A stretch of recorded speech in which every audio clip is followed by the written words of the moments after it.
So I have cried. It's pretty rare, but I was watching something that was pretty sad, and I didn't know I was sad until I started crying.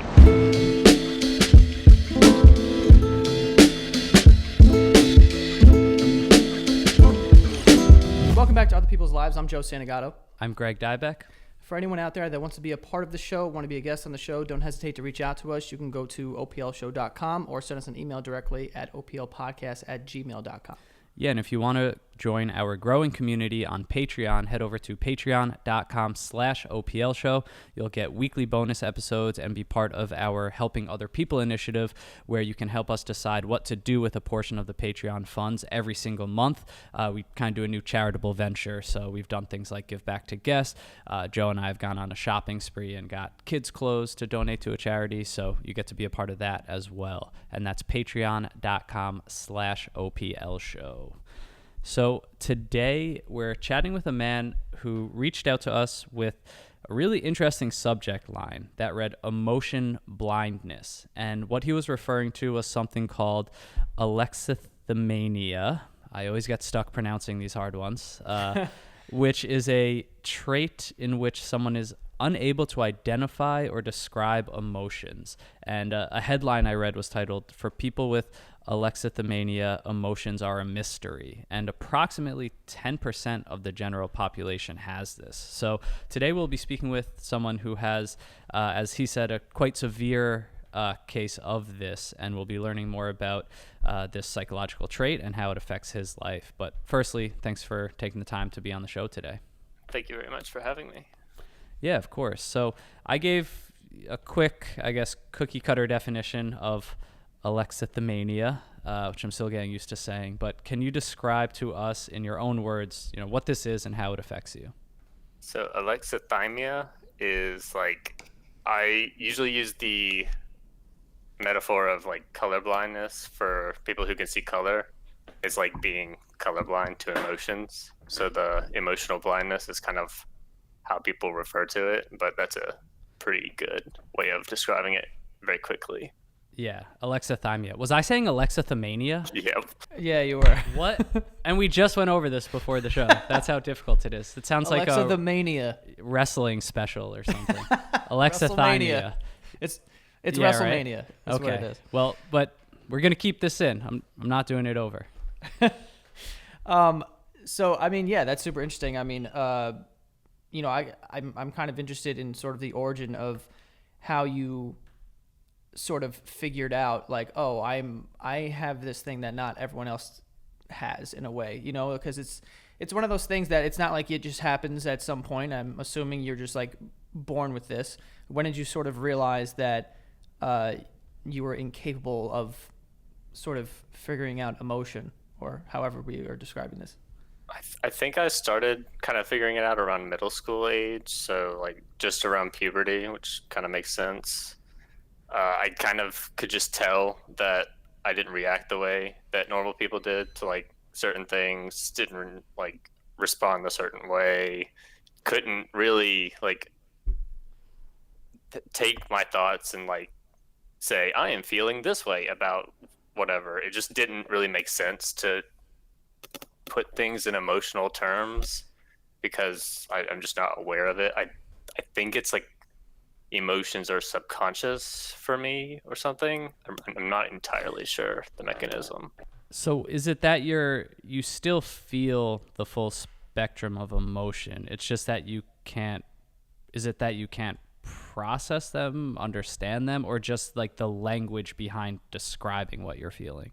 So that would be on the milder end of the scale. So I don't really know how to differentiate between I can feel things, but it's more if it's intense enough that I feel the physiological symptoms, the butterflies if you're in the scared, stomach. your heart will start beating faster. Yeah, or something I'll notice my heartbeat faster, and I'll be like, oh, I am scared or nervous or whatever, but I can't really get into the specific I am fearful of this. It's just I know I'm scared, nervous, anxious, excited, something like that. I don't even like, so it's very difficult to even understand like kind of what you're saying, to be honest. Like, and just because it's like, I feel like it's very like tied, and it's very, it's hard to understand that, obviously what sadness is. And but are you saying, and you can feel sad, but you can't, like, I'm confused there. Like, cause you can feel sad. Do you, like, can you feel that emotion? I kind of, but it's very different, I think. Like, for me, it would feel like just like confusing, I guess. Like, I'm not very used to that, so it wouldn't be sad. I would be confused mostly, I think. So in a hypothetical situation, if a loved one were to pass away, or have you ever been in a situation where you kind of tell yourself, like, normally people would feel sadness in this sort of scenario? Are you able to pinpoint something in your life where you can kind of be like, well, normally you would think that someone would feel this way, but I kind of felt more confused, or something like that? Yeah, like any sort of, like, honestly, like the whole pandemic was like a good example of it, because I'm pretty introverted. I don't really get lonely. I get bored. So I missed hanging out with people for that reason, because I was bored. We were all in quarantine and all that. Right. But I can go very long periods of time without really hanging out with people or anything. So it wasn't like an emotion of I miss my friends, or I haven't seen them, or we need to keep up, whatever relationship we have, more so than like I'm bored. It would make me less bored if I were with people that I like. Yeah. Okay. Are you then just sort of fairly stable emotionally? Like, right, like some people, or so many people, will have drastic emotional swings and really high highs and low lows, but for you it's just sort of always a constant, no matter what's going on in your life or around you? Yeah, it takes like pretty intense stimulus to make me have a mood, I guess. Mm-hmm. Does it almost feel weird to see other people acting sort of erratically, or very emotionally? It's super weird, honestly. It's like kind of weird to admit that, but it's I don't honestly understand it. It's kind of strange. What are some examples of that? Like I said in my email, like the big one growing up was like my dad in football. Like, he would just yell at the TV, and it blew my mind. I couldn't understand what was going on. I like the people playing football are hundreds of miles away. Why are you yelling at them? You're not helping. I know you're probably right about the football, but they can't hear you. Right. Because, okay, so to try to begin to understand why someone would get so worked up over something they're not involved in, or yeah, you're yelling, and typically you would yell because someone might hear your advice, but that's impossible in this scenario. I'm just trying to kind of understand maybe the logic that you would go through in your mind when you see people acting a certain way. And that's generally how I think and process things. It's just very, very logically. I have I think it's called like a externally oriented thinking pattern or something like that, where I just think in terms of how my actions affect the environment around me and how the environment affects me. And it's sort of like not really emotional thinking. Mm-hmm. I think you said the word computer in your email, or like using computer terms to describe. Is that kind of accurate with how you perceive things and like logically think through things? Mm-hmm. It's like the computer-based metaphors work a lot better. And I think that's just probably more common with like more logical people in general. Like a lot of engineers, I have friends that are like do computer programming, electrical engineering, that sort of thing, and they use the same sort of language because it's funny to us, but it's also more like concrete information, I guess. Okay. So is it like very, like, I understand like that you sort of have this, and this may be a redundant question, but is it like any and all feelings? Like, is it like embarrassment, or I mean, I guess boredom, I guess, is an emotion. I assume. But like, do you get these other sort of things, but there's like a certain like sadness or like overly happy or anything like that, or like crying at a movie or something like that, like these kind of things like you just can't really identify with at all? So I have cried. It's pretty rare, but I was watching something that was pretty sad, and I didn't know I was sad until I started crying. Oh. That is honestly actually helped me a lot to understand Yeah. what you mean by this. Like, you can feel the emotion as like physically as a human, but you just don't recognize that you're currently feeling that. Exactly. That must be Yeah. that is very like sort of interesting. So you kind of were like, "Oh shit, I'm crying. Like I must be Yeah. sad." It was very surprising, and then I stopped immediately because I wasn't sad anymore. I was surprised. And Wow. that goes back to what you said of if something has that kind of physical element behind it or reaction, like if you didn't start crying, you would never have known that you're sad. Is that fair to say? But it was the action of crying that triggered like, oh, okay, I know what crying is. This is a result of sadness. Yeah, I would have known from the scene that the scene was sad, but I wouldn't have known necessarily that I was sad. Mm-hmm. What about on the opposite side of the spectrum? We have like happiness. Like, how do you know when you're like content and happy? Is that easier to identify than sadness? That's like my baseline, I think. Well, that's good news. Yeah. So like I like laughter obviously would be the giveaway there. Yeah. Okay. Or okay. like smiling, you can feel your muscles in your face smile, so you would feel it that way. So does laughter in a way surprise you as well? Oh yes, that's like basically the easiest way to make me laugh is through surprise. So like, not to get too meta here, but you laughed earlier when I was saying Alexithymia, which was clearly wrong. So that's interesting. Also, just an idiot for that. So Well, it was that, and it was also we had just discussed it. yeah. Okay. So now I feel bad, but other than that, so that's an interesting example where that kind of just occurred in our conversation. But leading up to this, so I assume this is a new experience for you coming on, speaking to us, a show that will have a lot of people watching it and listening. Was there anything in the lead up? I don't know if it was excitement, nerves, or any sort of emotion that you could process, or did you just not really feel anything?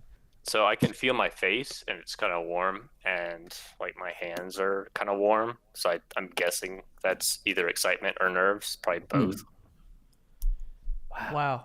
I like in my mind, I'm asking the question of like, technically, is that even nervous? Like I feel like nerves are more, it's like psychological in a way. Like you're in your head, like overthinking everything and whatever. And if you're feeling like the physical like warmness in your face, you're still technically. But that's the opinion, mental not aspect nervous. versus the physical, right? Right, So if you're not absolutely. getting the overthinking, but you can, see that sensation or feel that sensation of warmth or body temperature. So it's like you are almost more keen to these kind of acute physical details, sort of, that maybe we wouldn't really notice because with our emotions, it just might be so mental. Yeah, I would imagine so. And there's also like cognitive versus affective emotion, and like cognitive would be, I believe, more associated with like anxiety, where you're like really in your head thinking about something that makes you worried and that sort of builds on itself. So I can have like cognitive emotions where I'd say this sad thing has happened, I am sad about it. Yeah. It's like Now- a representation of the emotion. Is there a cause for this, or from any research that's been done, does it seem fairly random? It is, in my case, I believe, neurodevelopmental, but it can be caused by like serious mental illness, trauma, stroke, I believe, Alzheimer's, anything that damages the brain, I believe, would be able to cause it. But it probably have to be pretty specific. And you mentioned autism in the email as well. That does play a role? It's a lot more common in people with autism. I think like 5 times more. Wow. Yeah, I feel like I have heard that before. Specifically, with autism, where people who are autistic have trouble, reading emotion, and like, just they can't like really read a room. Like an easier way to say it is like, reading the room is like, is difficult for them. So I have heard that before. I'm also interested, what made you, or like what compelled you to write an email and want to talk about this?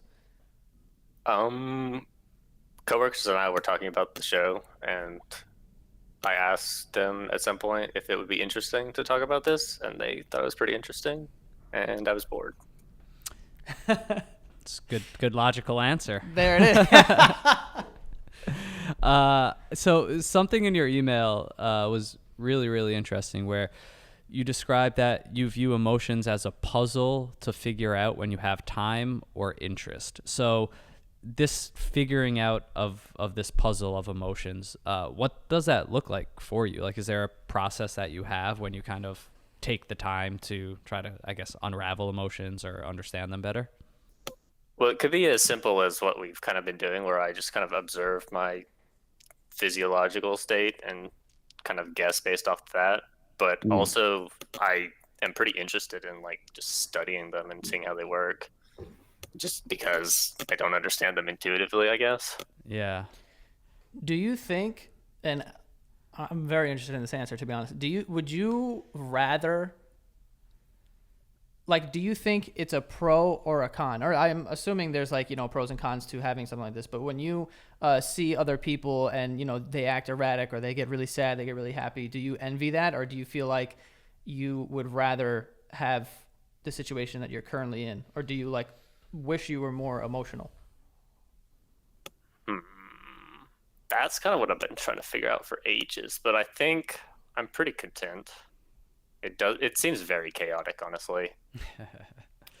That's why I was asking, because I imagine, not being able to, understand why someone would be screaming at the TV, like at the Giants or something, and you're just like, what is going on? I mean, I can also appreciate like being somewhere and seeing someone do that, and even like I'm a sports fan, but I see some people and I'm like, what the hell are they doing? Like this guy's, but you can like sort of understand, like, okay, I have some sort of attachment to something. And I guess, another one of my questions was, do you have any sort of sentimental value to like an object, or like something from your childhood, like your first pair of sneakers, or, some sort of sentimental value to something materialistic? Yes, but it's going to be very dependent. Like, it wouldn't be things that you would typically think of, maybe. And it's not super strong, but it's like there are things from my childhood I would definitely not want to lose, but I don't think I would be extremely upset if I lost them. Yeah. Right. Now, I think that's a really interesting question that you asked, Joe, about, which kind of side would you rather be on in terms of emotions? And this question is steeped in emotion, but when you were saying that, the one thing that came to mind was like love, or finding a partner, or even love for parents. Is that something that you kind of struggle with in the same way? Or, how does this affect your social life, or potentially falling in love, or meeting a partner, or maybe you have one? I do experience love. I think it's also pretty different. It's very logical.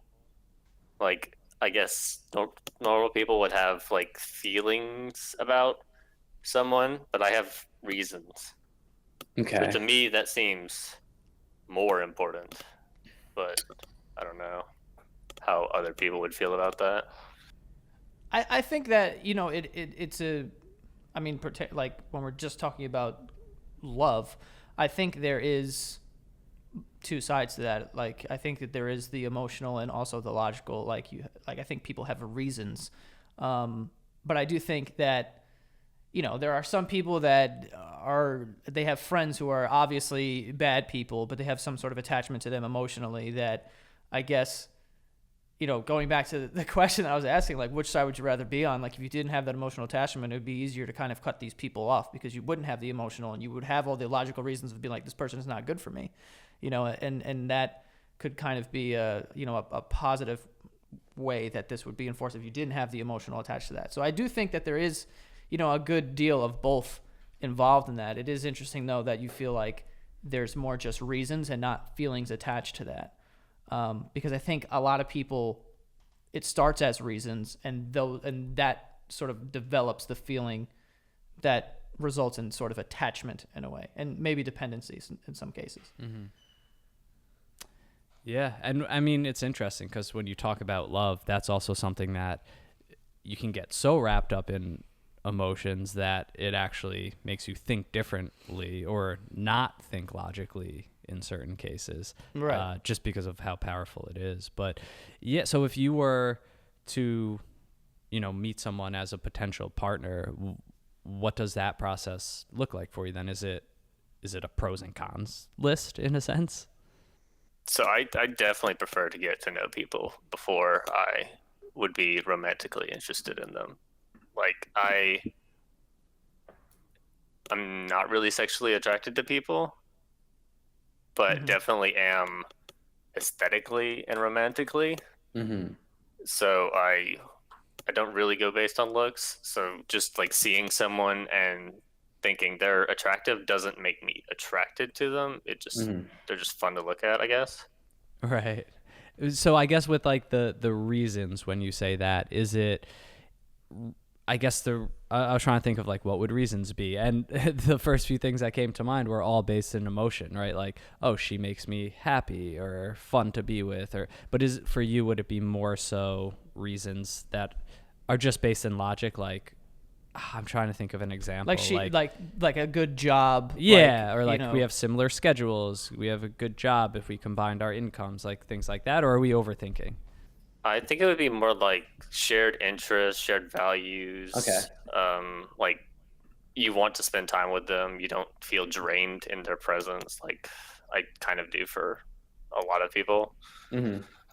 So it's like someone that I can relax around, basically. Mm. Okay. Is this like romance and everything aside, just social life in general, I guess? I imagine might be difficult to explain this to people or, new people that you meet. How does this kind of play a role in your everyday life? And is this something that you go out of your way to explain to people? Surprisingly, it is pretty hard for people to tell. I thought it would be more obvious, but I mean, people can tell that I'm not like super emotionally expressive and don't really talk about emotions that much, but it doesn't really impact like social life that way because I'm pretty like not outgoing but open to pretty much anything. So I get along with pretty much anyone. Yeah. Mhm. Yeah, it doesn't strike me as something that would be like so easily seen on the surface. I find this all very interesting. Like I got to be honest, because it's like it's I guess I just never really thought about it too much, but just the idea of like back when you were talking about crying specifically, sort of being surprised by your emotions, and also like the body feeling emotion but you not being aware of it. Like it's just like sort of fascinating to me, and I imagine the opposite is fascinating too. Like It is. how can you do that? Which is like that's why I love these conversations, because we're living essentially in completely different worlds. Like emotions, anxiety, and all these things like that people are dealing with, especially now. Like you said, during the pandemic, that's a great example. A lot of people were dealing with anxiety and maybe overthinking and nervous about this and that. And I imagine you just kept a very like good baseline, and just thought of everything sort of logically. And it does kind of beg the question again of, this sounds like a question you would ask at a party of like, would you rather like, like which side would you rather be on? Because there is pros and cons, but yeah, I guess it's just like, I don't know. It's hard to even like think of questions to ask, to be completely honest with you. Yeah, no, we'll be chewing on this one for a while. But I think, really, really, I think you explained it perfectly, with examples that I feel like my head is as wrapped around this as it could possibly be at this moment. So really good job there. Also, do you have any questions for us as far as that goes, like on the opposite? Because I mean, you said that you were very interested in like hearing about it. Is there anything that you sort of like, you know, in your research or your quest to try and find out more about this, is there anything that kind of puzzles you? I mean, the whole thing puzzles me, but like people I've asked about it, like most of my friends know, and I've asked them, but they don't really. I don't think they think about it all day like I do sometimes. Right. But they don't really. It's like kind of trying to explain colors to someone who can't see colors, I guess. Like it's very difficult to do that. But if you could explain like how your decision making process for like, we'll use the same example that we use like romantic partners, how you would approach that differently. You know what, and I think the answer is there isn't really an answer because it's more subconscious. And like what Greg was saying before, emotions can make you do stupid stuff. And also there's that saying that like, you know, love is blind, or I was something like that. But like it makes you do crazy things because it's like you'll put up with something because you have an emotional attachment. Like I said, if there's someone in your life who's a bad person, they're a drug dealer, but you've known them your whole life, so you have some sort of sentimental value, you'll let it slide, or you'll keep them a little bit in your life but at an arm's distance so that they can't hurt you too bad, but you're willing to be hurt by this person just because you've known them your entire life. Like there are certain things that cloud your judgment, and like logic, you know it in the back of your mind. Just like you know what I'm watching right now is sad. We know like this is bad for me, but you put up with it because of these like emotions. I can't even, I guess I don't even really feel anything. It's more like subconscious. It's hard to explain. God, this is such a fascinating thing to me. Yeah, it's such a hard question. Like trying to reverse. Like verbalize emotion is like impossible. Yeah, no, it is, and it's a tough one. I mean, I guess thinking about it, like I do try to remain very level-headed myself and think logically in situations, like even thinking of like romance or a partner. Like I think there is a degree of that sort of pro and con list of like values. I think are number one, for sure, like morals, values, all that. But then so much of it is just, it's just sounds cliche when you're talking about love, but it's like that feeling that you honestly can't put words to, or it's just, does this person make me feel like a better version of myself, or do we have fun, and do I feel way more joy, you know, than sadness, or not bored and things like that. So it's a tough question to answer. I think it's just feelings will amplify the logical part of it. So logically, you can look at someone and say, okay, they are attractive, which is cool, but there's a lot of other boxes here that need to be checked, like you know, having good conversation, like to be around this person, you know, we have fun, you know, we have similar interests, like all those things have to be checked. And then, like I was saying before, when the logical part of it is sort of figured out, then the feelings start to grow, and the attachment kind of, you know, plays a role into this. And then it just becomes, you know, I think it just amplifies the logic. So you really like these things about them now, instead of just it being like another sort of thing. Like you like that this person has similar interests with you, but over time you like love that about them. And it just kind of amplifies it. I guess that's kind of how I would describe it. You said attachment, and the last thing I'll say about this, but I think that's a good example is you know, if those boxes are checked, like you said, the more you spend time with this person, understand that, you know, you're on the same page, you have fun together, you love each other. It is sort of that attachment. The emotion is almost, it's almost like an underlying sadness in a way. It's almost like you now start imagining, what if I didn't have this person, you know, or what if this person was suddenly taken away from me? And I think that's probably one of the strongest emotions, is that sort of attachment that now you just can't imagine what it would be like without this person. And there's a lot of joy that comes with that if you're kind of present and living in the moment with them. But I think it's a lot of sadness too, because if you really go to that place and think, if this person wasn't here anymore, if something were to happen to this person, it's almost like an unbearable feeling to think. So it is that attachment that kind of starts to grow. honestly, that might be, you might be onto something now. And this is, like I said, I don't want to keep like going down this rabbit hole and like, whatever. But I think, the difference is that when you are just thinking logically, it's a very like black and white end all be all, like this is what it is. Like, let's not make it more complicated. This is it. But when there is feelings and emotion involved and anxiety and whatever, there's a lot of different avenues. So you think of every possible way this could go, whether it could go a bad or a good or this or that, or did they mean that or this, or I shouldn't ask that because then maybe this and that. Like, you think of every single avenue, and that's what emotions kind of do. So with that, you can take... You could be with somebody and think of the worst possible situation that's to go. Is this person cheating on me? Is this person going to die? Is this, something like that, or get seriously injured? But you could also think of like, is this person, completely in love with me? We're going to get married one day. We're going to get a house. We're going to have children. You're going to think of like all the good things that could happen with this.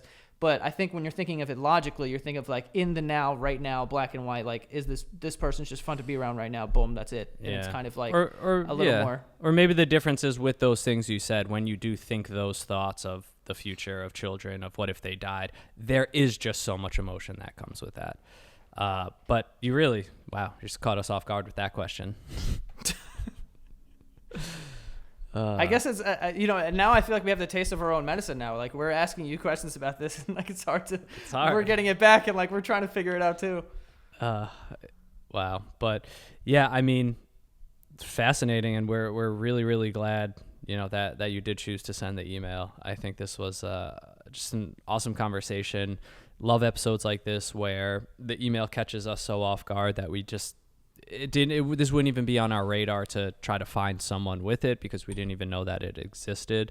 But I guess lastly, is there anything we like to ask, like, is there anything that you would want to say if there's someone listening that, may have this or think that they have this? Because this kind of strikes me as something where, maybe the question isn't so much like, when did you realize you had this, but more so, when did you realize everyone else doesn't have this? And there could still be, people listening now that just didn't even know this was a thing, or it's blowing their minds that people feel emotion so strongly. So just kind of any words, for them if they are experiencing this.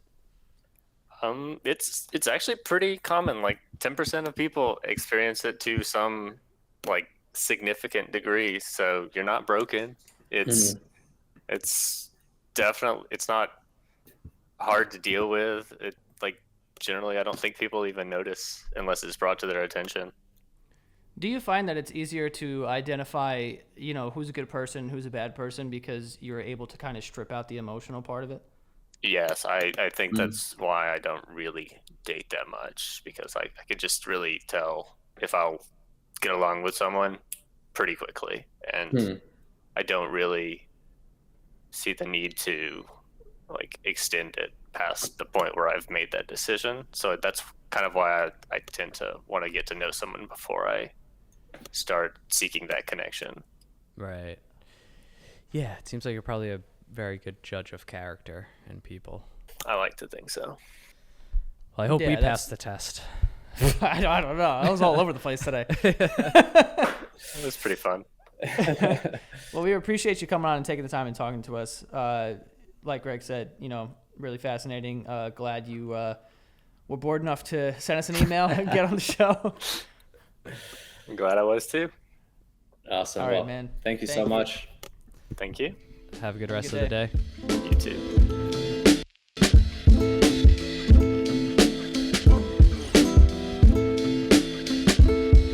Okay, before we get to our final thoughts, we do have some sponsors for this week, starting with BetterHelp. BetterHelp is online therapy.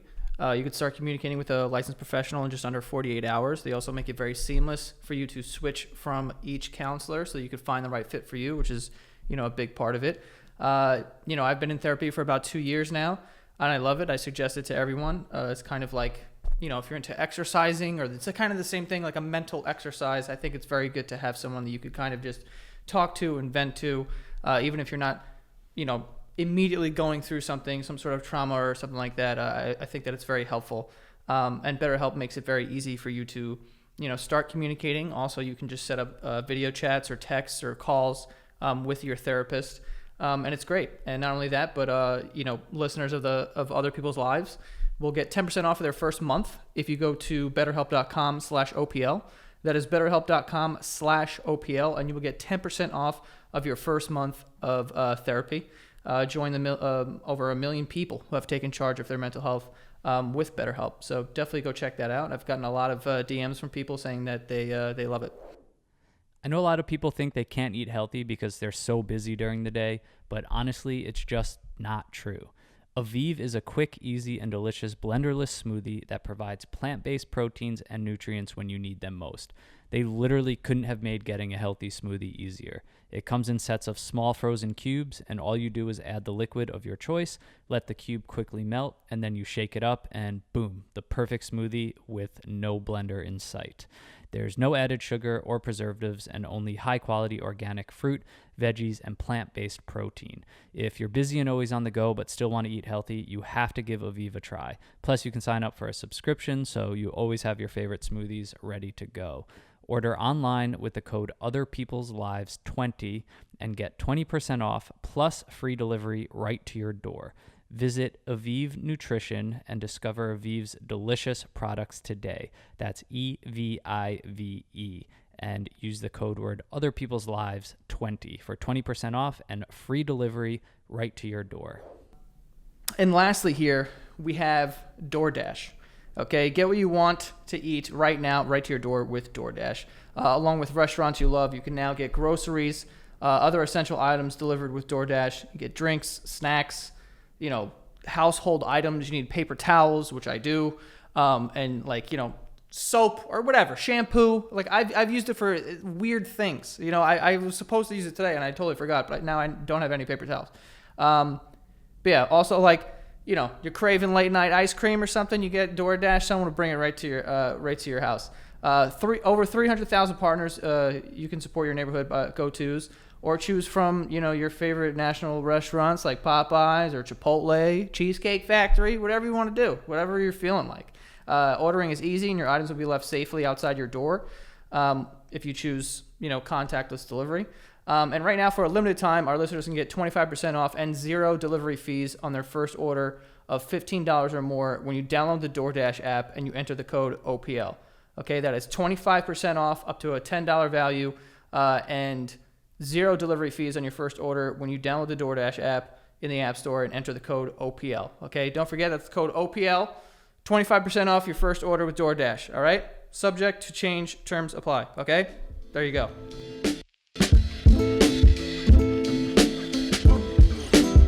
So I think that was the first time we got a question asked back to us, and yeah, I feel a little worried. We were all over the place. Because I was, it was at that moment that I sort of realized, because he was saying that he was trying to understand as well. Yeah. Because I'm sure it's fascinating to him. Because if it's we're on opposite sides here, but we coexist at the same time. Because like I said, I think a lot of it is this, and I think a lot of people will identify with the fact of I don't feel emotional the same way other people do, which I kind of have that, I would think, in a way. I do feel emotion, and I definitely am a sensitive person, but at the same time I just feel I think of things a little, in some cases, more logically than maybe I should, or that maybe other people would. And yeah, I feel it that's why I asked that question at the end. Do you think you have a good not judge of character? I'm paraphrasing, obviously, my question, but can you tell people who's a good person, a bad person easily? Because I feel I'm able to because of that part of me. And yes. So I think that when you completely take out emotion and all this stuff, and you strip everything out, then it's insanely easy. I'm sure he's able to tell a good person from a bad person like this. Yeah. I wouldn't say you have that. I know you too well, and like you said, being you clearly understand the full range of emotions, but I think there's a spectrum like anything. Do I think you're probably a better decision maker, a more logical thinker than some people? Yes, I think I'm that way too, and I do know people who are highly emotional where even to us, it's whoa, this person is just pure emotion, or even empaths who can take on other people's emotions. I think it's just such a wide spectrum. So, yeah. I think for him though, it's just clear, like he said, colorblind. He's just not going to see or be able to describe these things the way that we would. That's a better way of like saying it. I didn't think that I actually have this. had it. No, I didn't think that I had it. I just think that I was like, on a spectrum, Yes. there is some degree of like, I'm just thinking about this too much, or it's too lot. Like the way it's just, whatever. Yeah. But it was a very interesting kind of question that, I kind of came up with there. Like, which side would you rather be on? Because I'm thinking about it right now, and I wouldn't even know. I don't know. Because I think the other side would envy the other side. Right. Or Grass- the one grass side would is envy always the other. greener. It's also just if it's all you know and it's what you're born with, it's just so difficult to imagine not being that, especially if you are generally content and like the person that you are, which it seems like he is. And that was cool to hear, because going into it, I wasn't sure about that. Like, how much could this affect just functioning every day, work, friendships, things like that? But it seems like it doesn't. And he said that at the end, and he wrapped that up nicely. Like, this is way more common than people realize, even if they don't know that they have it. Like, it's okay. It's like, doesn't have to be that difficult. So that was good to hear. Right. Yeah. No. Yeah. At first it was, you know how, God, this is like racking my brain, but it was just so interesting to hear him say that he could be watching something that he knows is sad, but he doesn't know that he is sad until he starts crying. Yeah. That is fascinating to me. It's like, you're taking all the cues from your body and like the physical reactions, and not just what we feel and like process as emotions. Like, you can feel sadness well before you start crying. You know what I mean? Like, it's here, like it's something that you feel, and it's so hard to describe, but that's just not so there. Here's my thing, right? What, like, would you be able to, like, I don't know, like, are you sad? Can you identify you're sad without physical things happening? Yes, Like, I think so. Well, because I don't know, I feel like certain things happen, like your lip quivers, or like you get that feeling in your stomach, or you're just like, you want to cry. I don't know. It's interesting I get what to you're think about it saying. in that way. yeah. Like, trying to verbalize emotion is a fun conversation for me. Yeah, yeah. Honestly, I really think that. Like, asking people, like, this is gonna be my new thing. Like, I always ask people, like, I always ask people those weird questions, like, if you had all the money in the world, Yeah. like, blah blah blah. Like, I always ask people those. This will be my new one. Like, can you just like describe these emotions, like feelings, and what is it about? Like, That's what's so fascinating for him too, is like it must almost be like people like us like know a language that he doesn't, because it is so hard to put language, but it's just something you just know. Like, you innately just know, like you're born and that's it. Like, you just know what they are, and they're so hard to describe.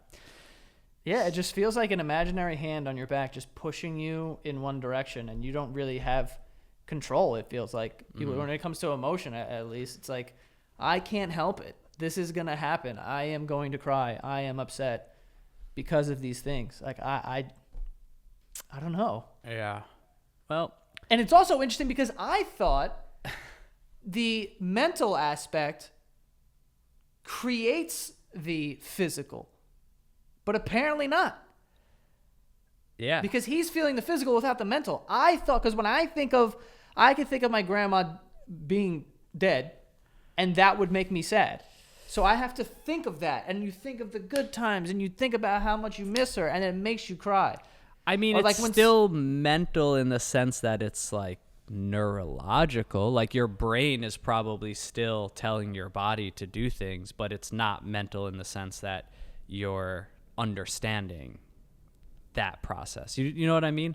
Like, the brain is still the motor that is making Yes. these things happen. Yes, but we can understand I don't know. I don't know if I even agree with that. Like, I think that, like, you have to have some sort of understanding of, like, this is why this is sad. Like, when you first learn about what death is when you're a kid, and then you experience it for the first time, like, it makes you sad because you start thinking about, I'll never see this person again. These people are sad. Like, they're making me sad. Or like when someone starts crying and then it makes you cry, like, you have an understanding. Like, this happened to me recently. I went to my friend's grandfather's funeral, and I saw his mom start crying, and it made me cry. I don't know his grandfather. So when I went there, I was there just to support my friend, and I wasn't particularly like, I was sad for them, and I was sorry, obviously, but I wasn't like, I'm going to cry here, because I didn't really know the guy. But I saw her crying, and it made me cry, because all I did was understand her sort of emotion and like the feeling of, I don't know. It's like, could you have this thing and then walk into that room and see the mother crying and then surprise yourself like, oh, why am I crying? And then you don't really know why. Like, I didn't even know this guy. Why am I crying? I think like, based on know our what I'm saying? conversation with him, like, yes and no. I think for him, it seems like that wouldn't do it. Like he said, it has to be like a really intense stimulus, like maybe his loved one, like their funeral or something. So like maybe not. But it seems also like watching a movie and crying before you like register the feeling of sadness, it seems like it is possible, because it's still something the body knows, I guess. Man, we were like out of the woods, like kind of understanding it, and we just pulled a hard U-turn and just confused ourselves so much more. Yeah, no, it's interesting, because no, like I said, I thought that because he's feeling the physical is what makes him go, oh shit, like makes him recognize. Yeah. Like I think that for us, it's the opposite. Like we recognize that we are sad, and it causes physical things. It appears that way. Yeah. It appears that way. Yes, it does. So I feel way. like without that, like I've never cried and been like, what the fuck? Am I crying? What am I upset? Like I would know, you know what I mean? So it is interesting. But I guess innately the body just kind of like in the brain, there's something off there where the brain is recognizing like I'm sad, a part of it, I guess. And your body is reacting to that, but you just can't process this signal or whatever. now I'm pointing in my head. What do I do? Yeah. If there's any neuroscientist or whatever out there, please just leave some comments in the YouTube. We need It's an help. interesting conversation. We'd love to see the comments on this video, but we're gonna stop before we go down a rabbit hole. And this episode's 5 hours long. But like I said earlier, for anyone out there, if you want to be a part of the show, don't hesitate to reach out to be a guest. Send us an email at oplpodcast@gmail.com or go to our website, oplshow.com. Yes, follow us on Instagram at OPL Podcast. Join our Patreon at patreon.com/OPL Show. And don't forget, Joe and I made a game. It's a card game, trivia party game. We think you'll love it because, you know, game nights are back, right? So game nights are back. Head over. Paythepricegame.com. Paythepricegame.com. Check it out, support, and enjoy it. Enjoy it, and that's all, and we'll see you guys next time.